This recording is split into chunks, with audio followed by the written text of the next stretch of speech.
Սակայն ինչպես նշեցիք, նաև եղել է ընտանիք ունենալու ցանկություն փափագ, ես երազում էի շատ մեծ ընտանիք ունենալ եւ ինչպես որ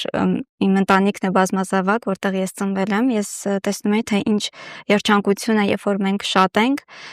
ես կրտսերն եմ իմ ընտանիքում եւ ես վայելում էի իմ քույրերի եւ եղբոր ներկայությունը եւ երբ որ իմ տատիկի ողջ գերդաստանն էր հավաքվում եւ տեսնում էի թե ինչ մեծ արժեք է, ինչ մեծ ուրախություն է, բայց եկավ մի պահ, երբ որ ես պետք է որոշում կայացնեի իմ կյանքում ունենալ ընտանիք թե ոչ, արդեն ես տիրոջը ճանաչում էի այդ շրջանում եւ ես տիրոջը ուղղեցի այդ հարցը, թե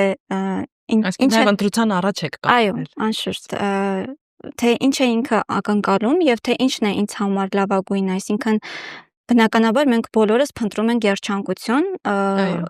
եւ ես աղոթում էի, խնդրում էի Տիրոջը, որպեսզի ցույց տա, թե որն է իմ երջանկության ճանապարհը եւ թե ինչպես կարող եմ բնականաբար իմ գլխավոր նպատակը իրեն ծառայելն էր եւ